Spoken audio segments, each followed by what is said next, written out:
আসসালামু আলাইকুম। ষষ্ঠ শ্রেণীর শিক্ষার্থীরা তোমরা সবাই কেমন আছো? আশা রাখি সবাই ভালো আছো। তোমাদের শরীর স্বাস্থ্য আল্লাহ দিলে সবাইরই মোটামুটি ভালো। সবাই আশা করি রাখি অনেক ভালো আছো। তো এখন তোমাদের আজকে তোমাদের জন্য একটি নতুন অঙ্ক নিয়ে আসলাম। সেটা হচ্ছে প্রিয় নামে বয়স জানো। প্রিয় নামে বয়স জানো। তো এখন এই বিষয়টি হচ্ছে মূলত তুমি তোমার একটি বয়স বলবে, তোমার বয়সের সাথে এই 10কে গুণ করবে।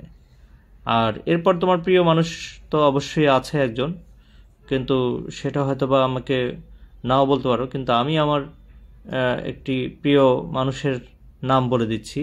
আমার একটি প্রিয় স্টুডেন্ট আছে, তার নামটা আমি বলে দিচ্ছি, সেই স্টুডেন্টের নাম অনুসারে আমি এটা করছি। তো এখানে মনে করো আমার স্টুডেন্টের আমার বয়সটা মনে করো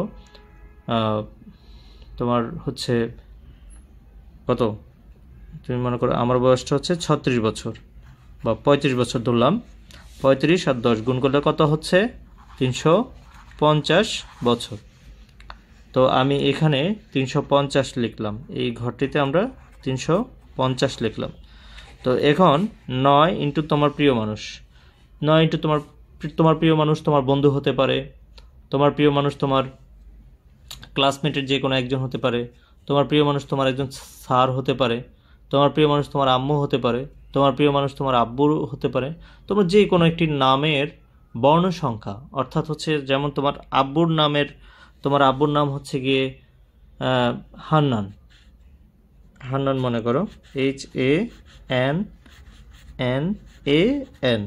তো এখানে হান্নানের বর্ণ সংখ্যা কয়টি? 1টি 2টি 3টি 4টি 5টি 6টি। তো 6টি বর্ণ সংখ্যা দিয়ে আমরা এখানে গুণ করব। ধরো এই আমি হান্নান নিয়েই করছি। হান্নানের এখানে বর্ণ সংখ্যা কয়টা আমরা গুনলাম? 1টা 2টা 3টা 4টা 5টা 6টা, 6টি বর্ণ সংখ্যা নিলাম। তো এখানে আমরা 6 দিয়ে 9কে গুণ করব। এখানে 6 ধরলাম, 6 নং কত? 54। 6 নং কত? 54। তাহলে আমরা এখানে 54 বসিয়ে দিলাম। 54।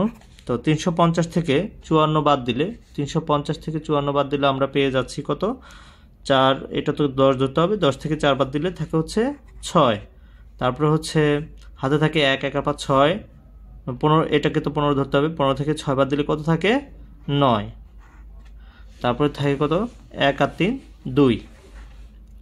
তো আমরা এইভাবে আমাদেরকে সংখ্যাটি বের করতে হবে। এবার দেখো, আমি ওই যে তোমার বয়স যে বলেছিলাম, ওই যে আমার বয়সটা বলেছে যে 10 ইন্টু তোমার বয়স। তো আমি এখান থেকে বের করি। যেমন এখানে প্রথম 2টা ডিজিট একসাথে ধরতে হবে, আর পরেরটাকে আলাদা ধরতে হবে। 29 আর 6 যোগ করলে কত হয়? 29 যোগ 6 সমান কত? নিশ্চয়ই তোমরা জানো, 35। তাহলে এই বলে দিছে যে এখানে সবুজ ঘরে পাওয়া সংখ্যাটি শিক্ষককে বলো। অর্থাৎ সবুজ ঘরে এই যে সংখ্যাটি পেলাম, এই সংখ্যাগুলো তোমার শিক্ষককে বলবে, শিক্ষক তোমার বয়স বলে দিবেন।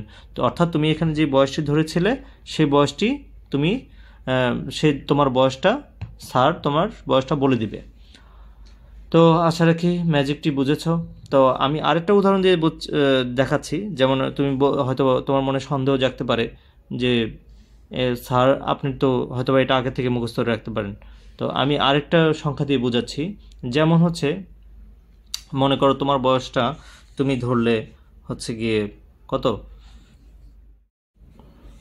তোমার বয়স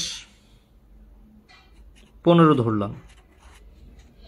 তো 15 আর 10 গুণ করলে কত আসতেছে?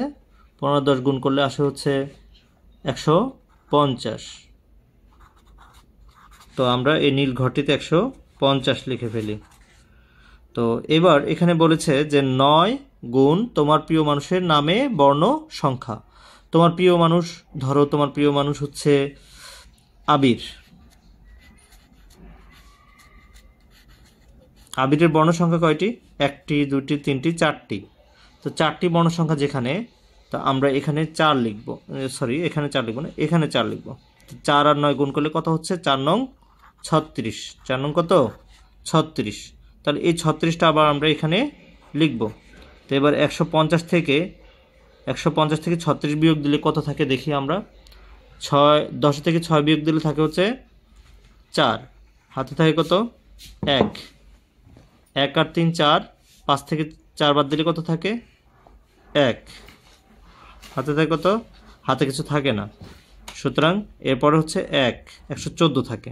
তো এবার দেখো 11 আর 4 যোগ করলে কত হচ্ছে, তোমার শিক্ষককে তুমি এই সংখ্যাটি বলবে যে এই বিয়োগফলটা দেখেন, এই বিয়োগফলটা থেকে আমাকে আমার বয়সটা বলে দেন, আমার বয়সটা কত। তো তুমি অবশ্যই তুমি অথবা তোমার বন্ধুর বয়স বা তোমার আব্বুর বয়স দিয়েও তুমি পরীক্ষা করতে পারো স্যারকে, বা তুমি তোমার ম্যাডামকে পরীক্ষা করতে পারো যে ম্যাডাম আমার বয়সটা কত, বলে দেন দেখি, আপনাকে এই ধাঁধাটা দিলাম, এই ম্যাজিকটা দিলাম, দেখি আপনি আমার বয়সটা বলে দেন। তো তখন তোমার টিচার এভাবে তোমাকে বলে দিবে 11 যোগ 4, ঠিক আছে।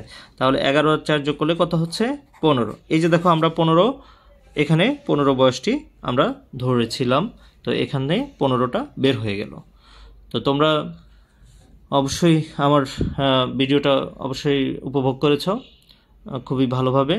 যদি তোমাদের কোনো মনে কনফিউশন থাকে, তোমাদের মনে কিছু জানতে ইচ্ছে করে, অবশ্যই তোমরা আমার কমেন্টস বক্সে কমেন্টস করবে, আর বেশি বেশি আমার চ্যানেলটিকে, আমার ভিডিওটি শেয়ার করবে এবং আমার চ্যানেলটিকে সবার কাছে পৌঁছে দিবে।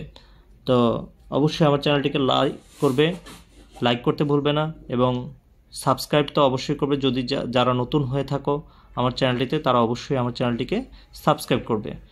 আর সাবস্ক্রাইব করার সময় অবশ্যই ডান দিকে দেখবে একটি বেল বাটন আছে, ওই বেল বাটনটিতে তুমি অবশ্যই ক্লিক করবে, যাতে পরবর্তী ভিডিওর নোটিফিকেশনটি তোমার মোবাইলে বা তোমার ডিভাইসে তুমি পেয়ে যাও।